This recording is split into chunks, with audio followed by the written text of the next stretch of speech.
تربیت کا اصول اہل علم نے بتایا ہے کہ 7 سال تک بچے کو سینے سے چمٹا کے رکھو، 7 سال سے لے کر 14 سال تک بچے کو غلام بنا کے رکھو، 14 سال سے لے کر 21 سال تک بچے کو دوست بنا کے رکھو، اس کے بعد 21 سال کے بعد ان کی تربیت مکمل ہو جائے گی۔ یہ 3 مراحل ہیں۔ پہلے 7 سال گود میں اٹھا کے رکھو، اور آج بھی بعض جگہ پہ، یہاں جاپان کے اندر اب انہوں نے اجازت دیا کہ 7 کے 8 سال کے بعد بچہ اسکول جائے گا۔ پہلے 10 سال تک غالباً ان کا تھا، 10 سال تک وہ اسکول نہیں جانے دیتے تھے بچے کو، کہ ماں ہی تربیت کرے۔ سب سے بہتر تربیت کی درس گاہ، آماج گاہ یہی ہے ماں کی آغوش۔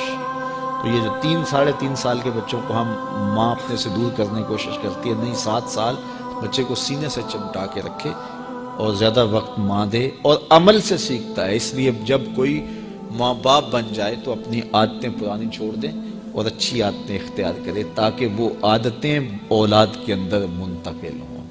الوالد سر لابیہ، عمومی قاعدہ یہ ہے کہ والدین کا عکس ہوتی ہے اولاد، والدین کا راز ہوتی ہے اولاد۔ بہت سارے لوگ آتے ہیں ہمارے پاس، جناب یہ ہمارے بچوں کو کوئی تعویذ دے دو، کوئی ان کے لیے دم کر دو، ان کو اپنا مرید بنا لو، ان کو اپنے پاس رکھ لو، ان کو اپنی صحبت میں رکھو، یہ نماز بھی نہیں پڑھتا، چلو ہم نہیں پڑھتے تو یہ تو پڑھے۔ تو میں کہتا ہوں جب آپ نہیں پڑھتے تو یہ کیوں پڑھے؟ یہ کیسے؟ یہ اصول یہ ہے کہ آپ کریں گے تو یہ کرے گا، لیکن آپ کہتے ہیں کہ ہم نہیں کرتے یہ تو کرے۔ ایک چور بھی چاہتا ہے کہ میرا بیٹا ولی ہو، جس طرح آپ ماحول فراہم کریں گے اس طرح کا جو ہے وہ عکس آپ کا اولاد ہوگی۔ حضور نے فرمایا ہر پیدا ہونے والا بچہ فطرت اسلام پہ پیدا ہوتا ہے، فطرت سلیمہ پہ پیدا ہوتا ہے۔ اب اس کے ماں باپ اس کو عیسائی بناتے ہیں، اس کے ماں باپ اس کو یہودی بناتے ہیں، اس کے ماں باپ اس کو مجوسی بناتے ہیں۔ تو یہ عمومی طور پہ ماحول اس کو فراہم کرتا ہے، لیکن فطرتاً اگر اس کو کوئی سبق ماں باپ کی طرف سے نہ ہو تو وہ فطرتاً اسلام پہ ہو، کیونکہ فطرت سلیمہ یہ ہر شے کی اصل ہے۔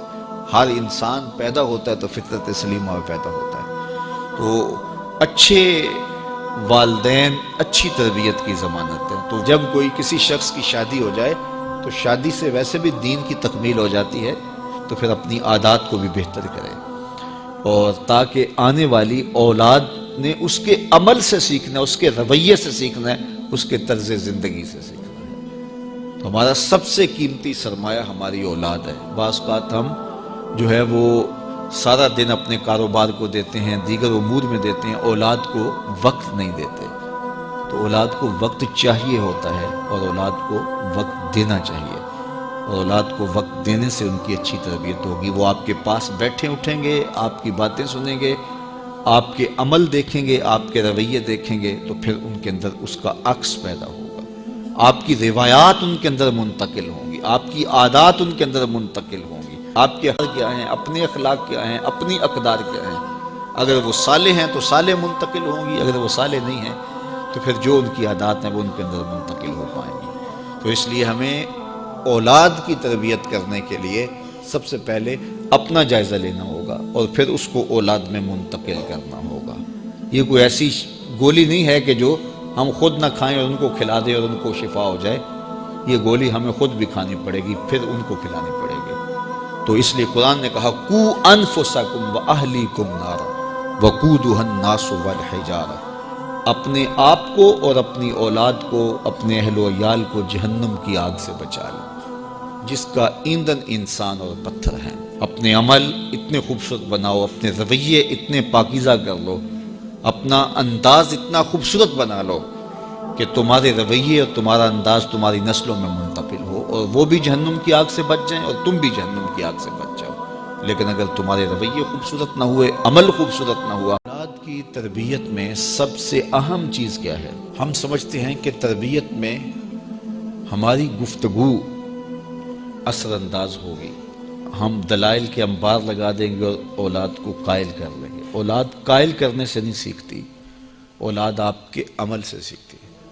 ہم کہتے ہیں اولاد جب بڑی ہوگی، جب سمجھدار ہوگی تو پھر ہم ان کی تربیت کرنے لگیں گے، لیکن اس وقت وہ اس مرحلے سے نکل چکی ہوتی ہے۔ ماں باپ یہ سمجھتے ہیں ابھی تو یہ بولتے بھی نہیں ہیں، ابھی جو ہم کہتے ہیں وہ سمجھتے بھی نہیں ہیں، لیکن جو آپ کر رہے ہو اس کو سیکھتے ضرور ہیں۔ جو نابینا ہوتا ہے اس کی آنکھیں نہیں ہوتی لیکن دیگر اس کے حواس زیادہ کام کر رہے ہوتے ہیں۔ جب بچہ بول نہیں رہا ہوتا اور بچہ جب سمجھ نہیں رہا ہوتا تمہاری گفتگو کو، تو اس کی کاپی کرنے کی جو حس ہوتی ہے، نقل کرنے کی جو حس ہوتی ہے، وہ بہت زیادہ ہوتی ہے۔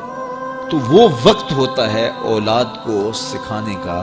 اس لیے میرے حضور نے ارشاد فرمایا کہ اپنے گھروں کو قبرستان نہ بناؤ۔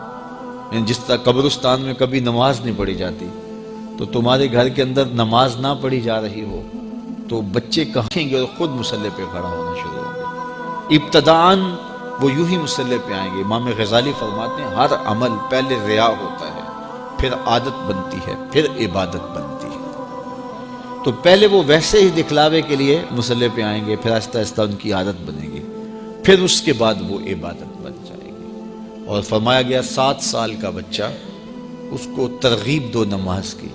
10 سال کی عمر ہوگی اور ابھی تک نہیں پڑھتا، تو پھر اس کو مار کر کے ہلکی ضرب سے اس کو زود و کوب بھی کیا جا سکتا ہے اور اس کو نماز کا خوگر بنایا جائے، تاکہ بلوغت سے قبل وہ نماز کا عادی بن جائے۔ اور آپ کو یہ بتاؤں کہ جو عمل بچے بچپن میں کرتے ہیں بلوغت سے پہلے، مثال کے طور پہ نماز پڑھتے ہیں، ابھی ان پہ نماز فرض نہیں ہوئی، واجب نہیں ہوئی۔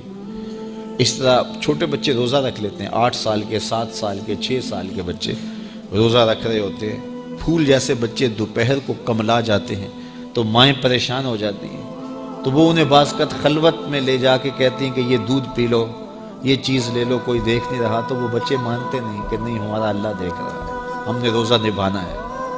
تو وہ شام کے وقت کتنے بے دل سے ہوئے ہوتے ہیں، لیکن اس کے باوجود روزہ نبھا جاتے ہیں۔ اس طرح عمرہ کرتے ہیں بچے، حج کرتے ہیں بچپن کے اندر، اسی طرح جو ہے وہ نمازیں پڑھتے ہیں اور دیگر نیک عمل کرتے ہیں۔ تو وہ ابھی تو نہ ان کے لیے نماز واجب ہوئی، نہ ان کے لیے روزہ واجب ہوا، تو وہ بچے بلکہ شب بیداریاں کرتے ہیں، راتوں کو جاگتے ہیں بچے۔ یہ حفظ القرآن جو بچے کر رہے ہوتے ہیں، تو یہ اتنی زیادہ محنت کر رہے ہوتے ہیں کہ آدھی رات اٹھ کے تو اپنا سبق یاد کر رہے ہوتے ہیں اور سارا دن قرآن مجید پڑھ رہے ہوتے ہیں۔ اس طرح سے نظامی کے بچے جو ابھی نابالغ ہوں، تو جو بچے ابھی بالغ نہیں ہوتے، تو جو عمل کرتے ہیں وہ نمازیں ہیں، روزے ہیں، حج ہے، عمرہ ہے یا کوئی اور نیک عمل ہے، سارے کا سارا ثواب ماں باپ کے نامہ اعمال میں درج ہوتا ہے۔ اب مجھے بتاؤ، چھوٹا بچہ جب روزہ رکھتا ہے اور کمزوری کے باوجود وہ شام تک روزہ لے جاتا ہے، اور پھر اس وقت جب روزہ افطار کرتا ہے سارے دن کی بھوک اور پیاس کاٹ کے، تو مجھے بتاؤ کہ ان کا رب کتنا خوش ہوتا ہوگا۔ اور کیونکہ نہ تو اس کے اندر کوئی تصنع ہے اور نہ کوئی اور بات، ان کا عمل ہی عمل ہے، اس میں خلوص ہی خلوص ہے، تو پھر وہ ماں باپ کے نامہ اعمال کے اندر وہ نیکیاں درج ہوتی ہیں۔ تو اولاد کو بچپن کے اندر آپ جو تربیت دیتے ہیں، تو وہ جو عمل کرتے ہیں، ایک تو ماں باپ کے کھاتے میں اس کا عمل، اور دوسرا بالغ ہونے سے قبل ان کی عادت پختہ ہو گئی، تو والدین کی ذمہ داری ہے کہ ان کو جو ہے